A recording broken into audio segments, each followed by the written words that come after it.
सूरज की तेज किरणें अमित के शरीर पर पड़ रही थीं। वह खेत में काम कर रहा था, पसीने से तरबतर।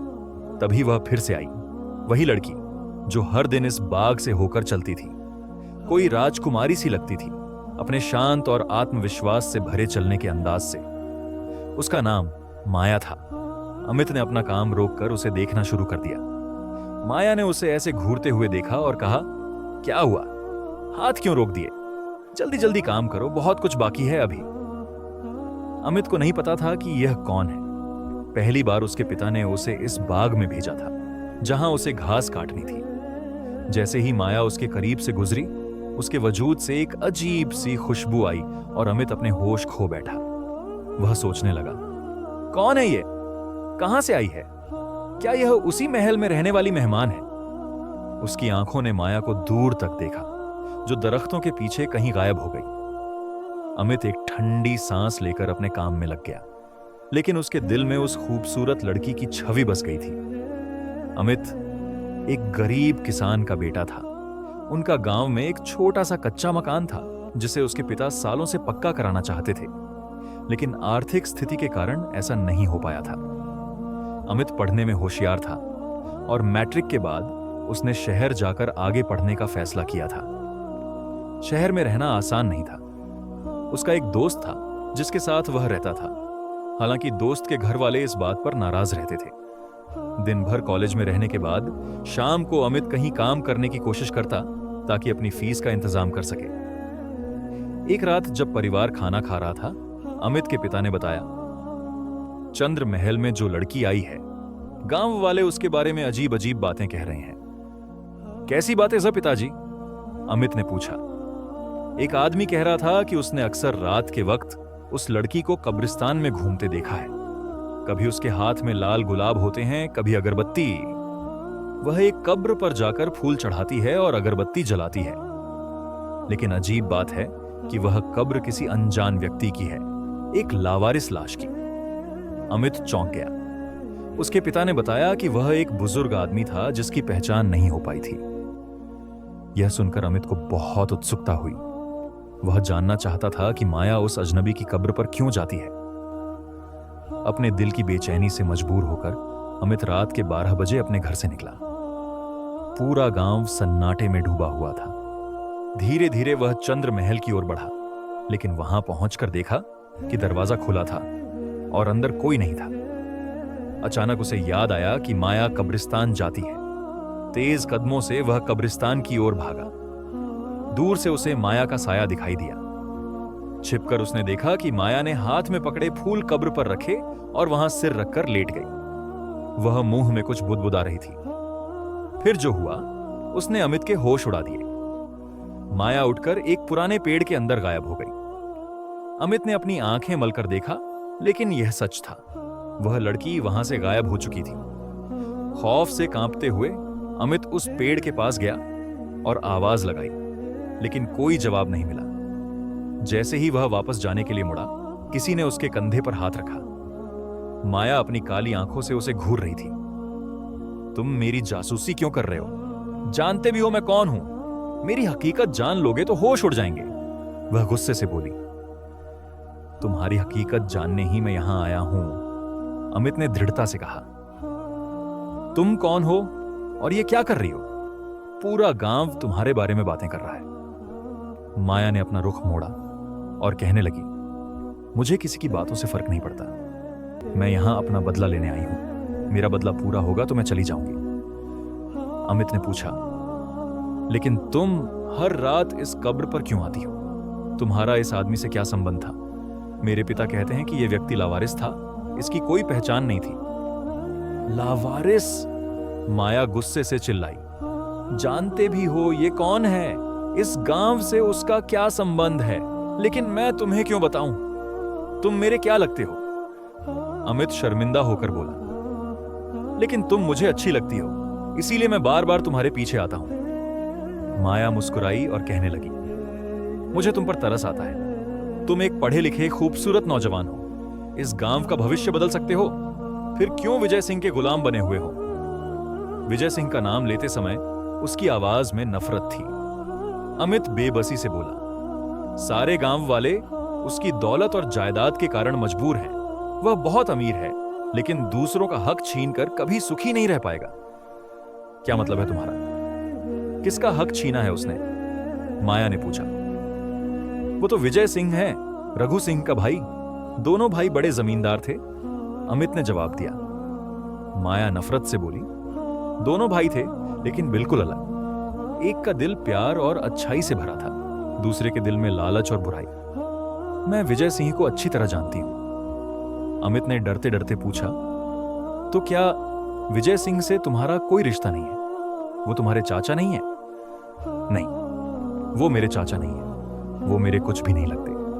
मेरा उनसे कोई खून का रिश्ता नहीं है। मैं यहां सिर्फ अपने बाबा रघु सिंह के लिए आई हूं, जिन्होंने मुझसे वादा लिया था कि मैं उनके महल की रक्षा करूंगी, जिसका नाम उन्होंने चंद्र महल रखा था। माया की आंखों से आंसू बहने लगे। अमित बेचैनी से उसे देखता रहा। वह अभी भी कब्र का रहस्य जानना चाहता था, लेकिन माया के आंसू देखकर उसकी हिम्मत नहीं हुई। चलो महल वापस चलते हैं, अमित ने उसे दिलासा देते हुए कहा। रात में यहां रहना सही नहीं है। माया चुपचाप उसके पीछे पीछे चलने लगी। कुछ देर तक अमित को उसके कदमों की आवाज सुनाई देती रही। फिर उसने बिना मुड़े कहा, तुम गांव की सबसे खूबसूरत लड़की हो, तुम्हारी खूबसूरती अद्वितीय है। जब कोई जवाब नहीं मिला तो अमित मुड़कर देखने लगा। वहां कोई नहीं था। माया गायब हो गई थी। हालांकि अमित अभी तक उसके कदमों की आवाज सुन रहा था। हैरान और भयभीत वह वहीं खड़ा रह गया। अगली सुबह पूरे गांव में हंगामा मच गया। विजय सिंह अपने महल से गायब हो गए थे। रात में वह अपने कमरे में सोए थे, लेकिन सुबह उनका कोई निशान नहीं मिला। अमित के मन में शक था। रात को ही माया विजय सिंह के बारे में अजीब बातें कह रही थी। गांव वालों को भी शक होने लगा। एक आदमी ने कहा, हो ना हो, यह वही लड़की है जिसकी हरकतें अजीब हैं। रात में कब्रिस्तान जाती है। कहीं उसका संबंध किसी भूत प्रेत से तो नहीं है? हो सकता है विजय सिंह की गुमशुदगी के पीछे उसी का हाथ हो। गांव वाले चंद्र महल पहुंचे। माया सफेद पोशाक में दरवाजे पर खड़ी थी। उसके लंबे काले बाल पीठ पर बिखरे थे। वह बेहद खूबसूरत दिख रही थी। क्या चाहिए आप लोगों को? उसने रोबदार आवाज में पूछा। अगर विजय सिंह अपने महल से गायब हो गए हैं तो इसमें मेरी क्या गलती है? एक व्यक्ति ने कहा, वह आपके चाचा हैं। क्या आपको दुख नहीं कि वे अचानक गायब हो गए हैं? आप उन्हें खोजने की कोशिश क्यों नहीं करती? मेरे इनसे सब रिश्ते खत्म हो चुके हैं, माया ने गुस्से से कहा। अब वह मेरे कुछ नहीं लगते। तभी किसी ने आशंका जताई, हम आपके महल की तलाशी लेना चाहते हैं। हो सकता है विजय सिंह के गायब होने के पीछे आपका ही हाथ हो। माया ने सभी को अंदर आने की अनुमति दे दी। अमित भी भीड़ के साथ अंदर जाने लगा। तब माया उससे धीरे से बोली, तुम भी इन मूर्खों के साथ मिल गए? मुझे तुमसे ऐसी उम्मीद नहीं थी। मैं आपके खिलाफ नहीं हूं, अमित ने विवशता से कहा, लेकिन गांव वालों के साथ जाना मेरी मजबूरी है। मेरा पूरा परिवार इस गांव का है। महल में कहीं भी विजय सिंह का निशान नहीं मिला। निराश होकर गांव वाले वापस जाने लगे। अमित के मन में अभी भी शक था कि माया का विजय सिंह के गायब होने से कुछ संबंध है। अगली रात अपने दिल की बेचैनी से मजबूर होकर अमित फिर से चंद्र महल की ओर चल पड़ा। जैसे ही वह अंदर गया, उसे एक दर्दनाक चीख सुनाई दी। यह आवाज किसी पुरुष की थी और महल के अंदर से आ रही थी। भागकर अमित अंदर गया, लेकिन न तो माया दिखी और न ही चीखने वाला व्यक्ति। अचानक उसे जमीन के नीचे से आवाज सुनाई दी, क्या महल में कोई तहखाना है? अमित ने तहखाने को ढूंढना शुरू किया। उसकी नजर एक स्तंभ के पास लगे लोहे के ढक्कन पर पड़ी। वह दबे पांव सीढ़ियों से नीचे उतरा। अंधेरे में उसने सुना कि एक कमरे का दरवाजा जोर जोर से बज रहा था। जैसे ही अमित ने दरवाजा खोला, धुंधली रोशनी में उसने देखा कि विजय सिंह एक कुर्सी पर बंधे बैठे हैं। मेरी मदद करो, विजय सिंह ने भयभीत होकर कहा। मुझे यहां से छुड़ाओ, वरना वह मुझे मार डालेगी। वह अपना बदला लेने आई है। अमित जैसे ही उन्हें छुड़ाने के लिए आगे बढ़ा, एक भारी आवाज गूंजी, खबरदार, उसे हाथ मत लगाना। जब तक यह अपने अपराध को स्वीकार नहीं करेगा, मैं इसे यहां से नहीं जाने दूंगी। अंधेरे से माया बाहर निकली। आज उसका चेहरा भयानक लग रहा था। तुम क्या खेल खेल रही हो? अमित ने गुस्से से पूछा। ये हमारे गांव का जमींदार है, हजारों लोग इनके यहां काम करते हैं। माया ने कहा, क्या तुम्हें इसकी सच्चाई पता है? यह वह व्यक्ति है जिसने अपने ही भाई की हत्या कर दी थी, सिर्फ इस महल और धन के लिए। क्या कह रही हो तुम? क्या विजय सिंह ने अपने भाई रघु सिंह को मार दिया था? अमित हैरान था। माया रोते हुए बोली, हां, उस रात रघु सिंह की मौत हो गई थी। विजय सिंह गिड़गिड़ाने लगे, मैं अपना हर अपराध स्वीकार करता हूं, मुझे माफ कर दो, मुझे ऐसी सजा मत दो। माया ने अमित को पीछे हटने का इशारा किया। चले जाओ यहां से, वरना तुम्हारा अंजाम भी इसी जैसा होगा। लेकिन अमित सच्चाई जानना चाहता था। ये तुम क्या कह रही हो? क्या तुम वास्तव में रघु सिंह की पोती हो?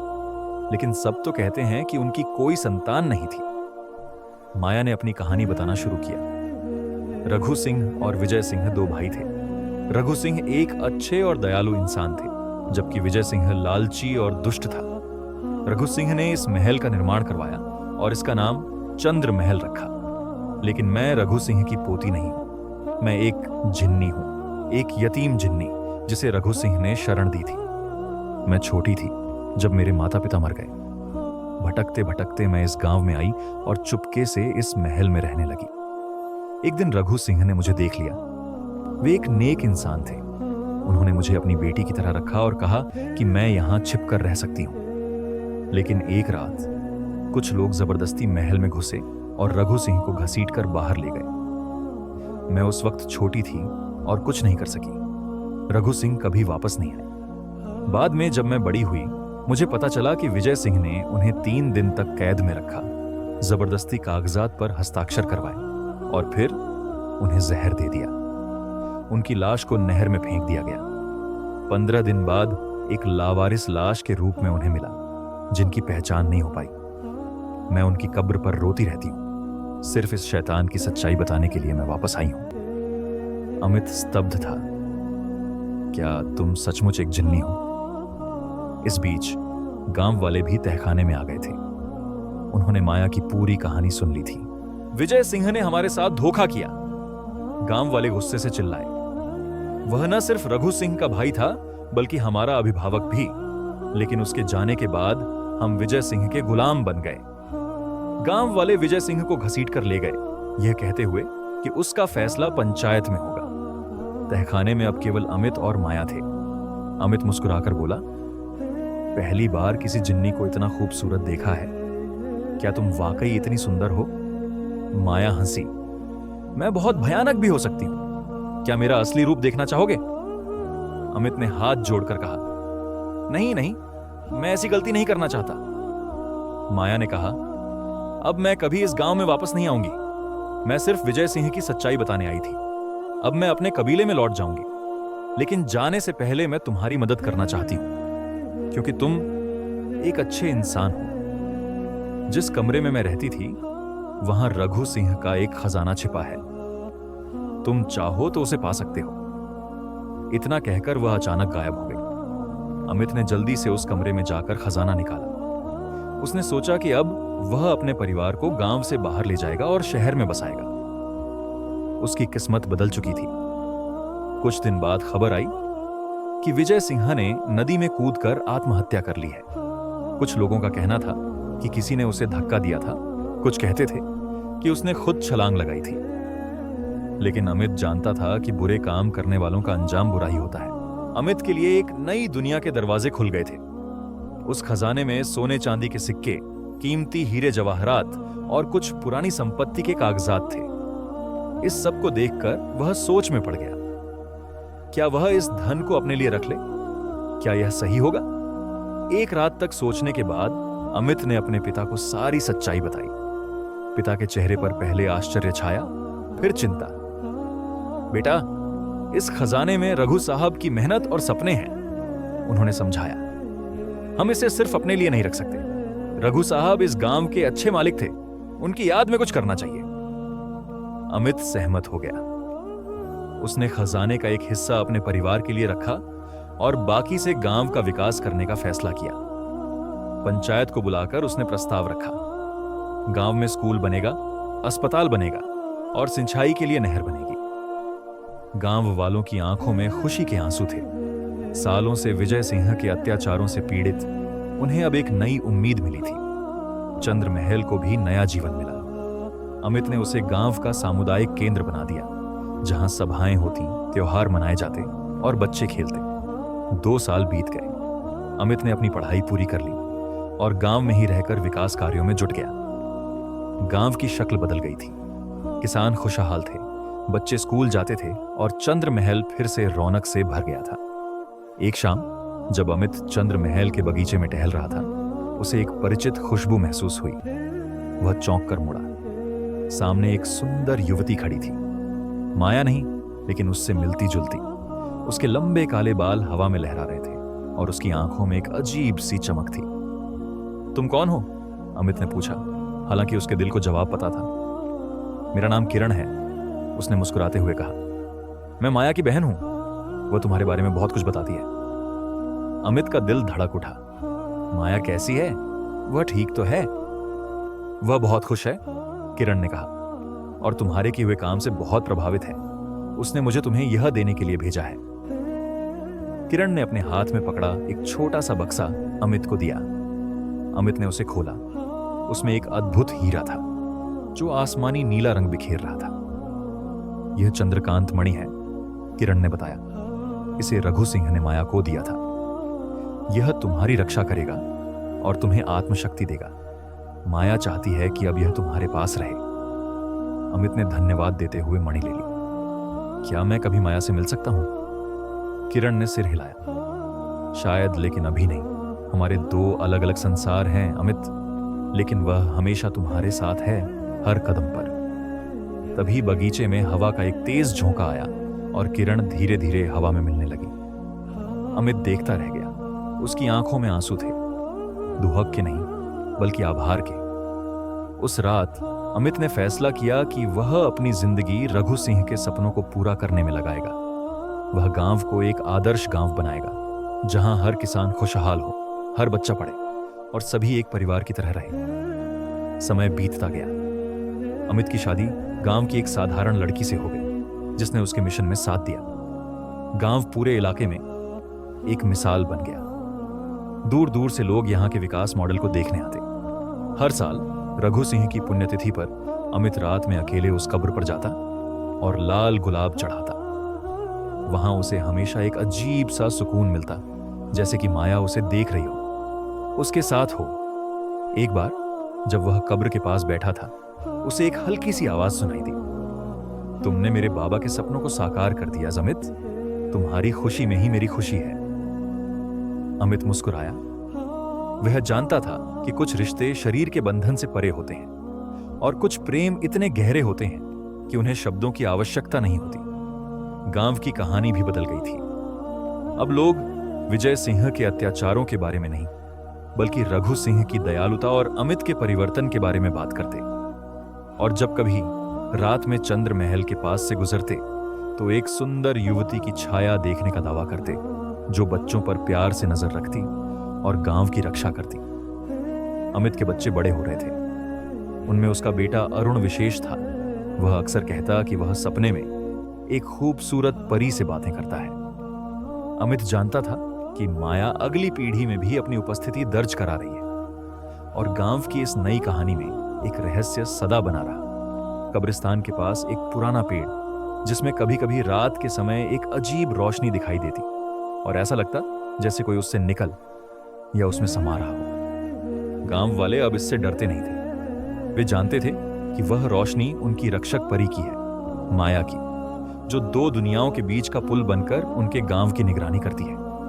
अमित जब कभी उस पेड़ के पास से गुजरता, एक पल रुककर उसे देखता और धीरे से कहता, धन्यवाद माया, मेरी जिंदगी को एक नई दिशा देने के लिए। और हवा में एक मीठी खुशबू फैलती, जैसे कह रही हो, यह तो मेरा फर्ज था अमित, और तुमने उसे पूरा करके मुझे मुक्त कर दिया। 20 साल बीत गए। अमित अब गांव का सम्मानित मुखिया था।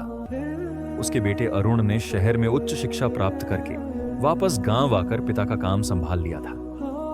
अरुण भी अपने पिता की तरह कब्रिस्तान में जाता और रघु सिंह की कब्र पर फूल चढ़ाता। एक रात जब अरुण वहां गया, उसने देखा कि एक अनजान लड़की पहले से ही वहां बैठी है।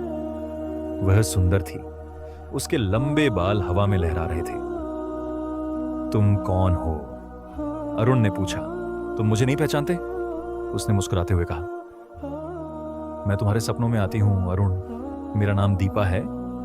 अरुण हैरान था। तुम वही हो? लेकिन तुम तो... हाँ, मैं माया की बेटी हूं, दीपा ने कहा। हमारी दुनिया में भी समय आगे बढ़ता है अरुण, और कुछ चीजें पीढ़ी दर पीढ़ी चलती हैं। दीपा और अरुण की मुलाकातें बढ़ती गईं। दो अलग दुनियाओं के बीच एक नया रिश्ता बन रहा था। जब अमित को इसके बारे में पता चला तो वह मुस्कुराया। इतिहास खुद को दोहराता है, उसने अपनी पत्नी से कहा, लेकिन इस बार प्यार के साथ, बदले के साथ नहीं। समय के साथ अमित बूढ़ा हो गया। एक रात जब वह अपने बिस्तर पर लेटा था, उसने महसूस किया कि उसका समय पूरा हो रहा है। बाहर पूर्णिमा की रात थी और चंद्रमा की रोशनी उसकी खिड़की से आ रही थी। तभी उसे एक परिचित खुशबू महसूस हुई। वह मुड़ा और देखा, माया उसके बिस्तर के पास खड़ी थी, वैसी ही खूबसूरत जैसी वह पहले थी। तुम आखिर आ गई, अमित ने कमजोर आवाज में कहा। मैं तुम्हें लेने आई हूं अमित, माया ने प्यार से कहा।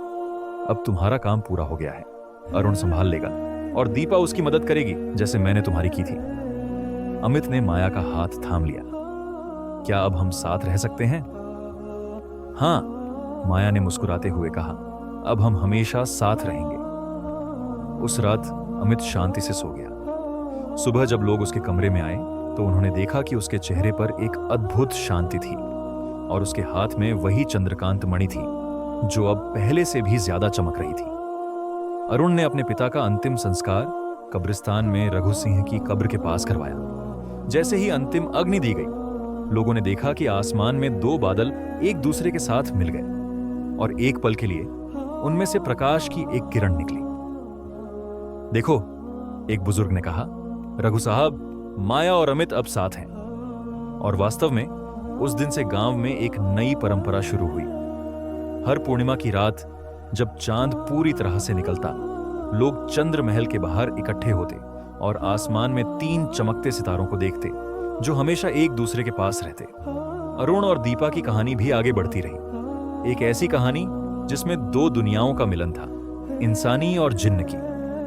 उनके बच्चे भी विशेष शक्तियों के साथ पैदा हुए और वे गांव की रक्षा और विकास के नए चरण की शुरुआत करते। और हर शाम जब सूरज ढलता, तपती धूप की गर्मी कम होती और चंद्र महल की छाया लंबी होती, तो लोग कहते कि अमित और माया उस बगीचे में टहलते हुए दिखाई देते हैं। 2 आत्माएं जो आखिरकार एक हो गईं, जिन्होंने साबित किया कि प्यार किसी भी बाधा को पार कर सकता है, यहां तक कि जीवन और मृत्यु की भी। ये कहानी गांव की धरोहर बन गई। तपती धूप में शुरू हुई एक प्रेम कहानी जो अंधेरी रात में रोशनी बनकर फैल गई और जिसने दिखाया कि सच्चा प्रेम और न्याय कभी हार नहीं मानते। अगर आपको आज की हमारी कहानी पसंद आई है तो इसे लाइक कीजिए और अपने प्यारों के साथ शेयर कीजिए। और हाँ, अगर आपने अभी तक हमारा चैनल सब्सक्राइब नहीं किया तो जरूर कीजिए। मिलते हैं कल एक नई और दिलचस्प कहानी के साथ। तब तक के लिए अलविदा।